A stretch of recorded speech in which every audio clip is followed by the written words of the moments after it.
नमस्कार, मी दिनेश आणि आपण पाहताय सीएम न्यूज. नवाब मलिकांच्या जामिनाला मुदतवाढ देण्यास हायकोर्टानं नकार दिला आहे. त्यांना सुप्रीम कोर्टात जाण्याचा सल्ला कोर्टाने दिला आहे.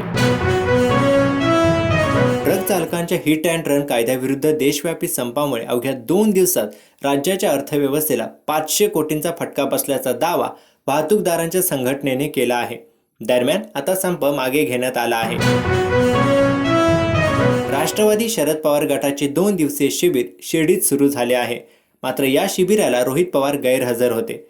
पूर्वनियोजित कार्यक्रमामुळे मी बाहेर असल्याने शिर्डीमध्ये राष्ट्रवादी काँग्रेस पक्षाच्या शिबिराला उपस्थित राहू शकलो नाही आणि याबाबत पक्षश्रेष्ठींसोबत चर्चाही झाली आहे.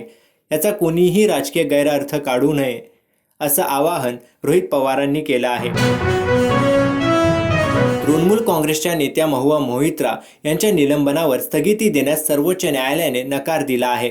सुप्रीम कोर्टाच्या या निर्णयामुळे पुढील महिन्यात होणाऱ्या अर्थसंकल्पीय अधिवेशनात महुआ यांना सहभागी होता येणार नाही. निवडणुकीत महुआ लोकसभेच्या 40 जागा जिंकणार असा दावा काँग्रेस प्रदेशाध्यक्ष नाना पटोले यांनी केलाय.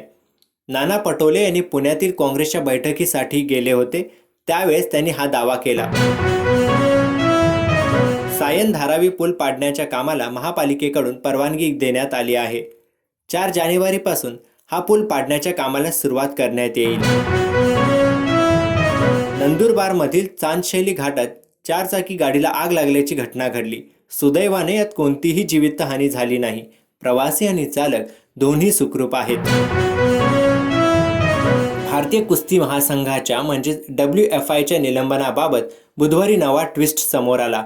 WFIच्या निलंबनाबाबत जंतर मंतर येथे ज्युनियर कुस्तीपटूंनी विरोध प्रदर्शन सुरू केलं. 10 दिवसात कुस्ती महासंघाचे निलंबन मागे न घेतल्यास अर्जुन पुरस्कारासारखे पुरस्कार परत करू असे आंदोलक कुस्तीगारांनी सांगितले. डिलिव्हरी बॉय या सिनेमाचं पहिलं पोस्टर आउट झालं आहे. डिलिव्हरी बॉयच्या पोस्टरमध्ये प्रथमेश परब, अंकिता लांडे पाटील आणि पृथ्वी प्रताप दिसत आहेत. 9 फेब्रुवारीला हा सिनेमा प्रदर्शित होईल. मोहम्मद सिराजच्या भेदक बॉलिंग समोर दक्षिण आफ्रिका 55 धावांवर ऑल आउट झाली आहे. मोहम्मद सिराजने आतापर्यंत 6 विकेट्स घेतल्या तर जसप्रीत बुमराह आणि मुकेश कुमारने प्रत्येकी 2-2 विकेट घेतल्या. या बुलेटिन मध्ये इतकंच, परंतु आणखी अपडेटसाठी पाहत राहा सीएम न्यूज.